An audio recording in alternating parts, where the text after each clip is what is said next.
শাকিব খান বাংলাদেশের সিনেমার মেগাস্টার, অন্যদিকে জিৎ হলেন পশ্চিমবঙ্গের সুপারস্টার। ব্যবসায়ী কিসের? ড্রাগস। চাইলে মিথ্যে বলতে পারতাম, কিন্তু দীর্ঘ 7 বছর পর আবার এই দুই তারকা নিজেদের সিনেমা নিয়ে মুখোমুখি হচ্ছেন।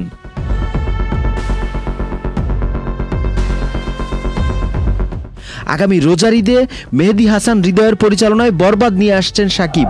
আমাকে ধরার ক্ষমতা আপনার পশ্চিমবঙ্গ কেন, সারা ভারতের পুলিশের সাধ্য নেই। আর জিৎ আসছেন রায়হান রাফি পরিচালিত লায়ন নিয়ে।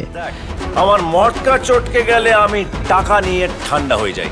সিনেমা দুটির শুটিং এখনো শুরু হয়নি, এরই মধ্যে শুরু হয়েছে তুমুল আলোচনা।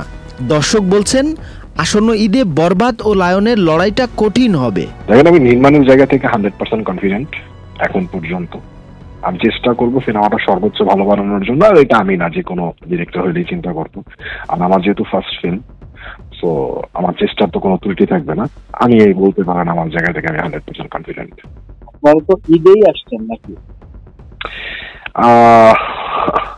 এখন পর্যন্ত তো আমি তাই জানি, তারপরও এটা বাকিটা একদম প্রডিউসাররা 100% জানে যে কবে আসবে। তবে আমি যতটুকু জানি ঈদেই আসবে।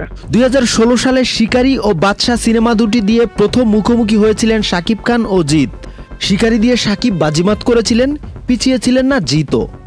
পরের বছর আবার তারা মুখোমুখি হয়েছিলেন নবাব ও বস 2 সিনেমা দুটি দিয়ে। সেবারও শেয়ানে শেয়ানে টক্কর হয়েছিল। আসলে সন্ত্রাসের কোনো জাত নেই, দেশ নেই, ধর্ম নেই, ওদের পরিচয় একটাই, ওরা সন্ত্রাসবাদী। তবে কিছুটা ভিন্ন চিত্র ঘটে 2018 সালে। ভাইজান এলোরে ও সুলতান দিয়ে আবারও মুখোমুখি হয়েছিলেন তারা।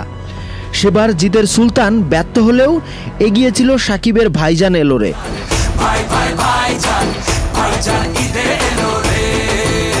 7 বছর পর আবারও মুখোমুখি প্রতিযোগিতায় নামছেন এই দুই তারকা। বরবাদের শাকিবের নায়িকা ইদিকা পাল নিশ্চিত হলেও লায়নে জিতের নায়িকা কে হবেন সেটির ঘোষণা এখনো দেননি পরিচালক রাফি। নাম হলো লায়ন, 3টা পার্টে মুক্তি পাবে। প্রথম পার্টটা মুক্তি পাবে রোজাইতে। আর নায়িকাও বাংলাদেশ থেকে হবে, মেক্সিকান আর্টিস্ট বাংলাদেশ থেকে, ইন্ডিয়া থেকে শুধুমাত্র জিতি আছে। প্রিয়তমা ও তুফান সাফল্যে শাকিবের ক্যারিয়ারে একাদশে বৃহস্পতি হলেও একের পর এক ফ্লপ সিনেমা দিয়ে সময়টা খারাপ যাচ্ছে জিতের। সিনেমা প্রেমীরা মনে করছেন ব্যর্থতা কাটাতে সময়ের হিট নির্মাতা রাফিকে বেছে নিয়েছেন জিৎ। শাকিব জিতের এই স্ক্রিন লড়াই কতটা জমে উঠবে সেটির উত্তর মিলবে আগামী ঈদুল ফিতরে। নাহিয়ান ইমন, চ্যানেল আই।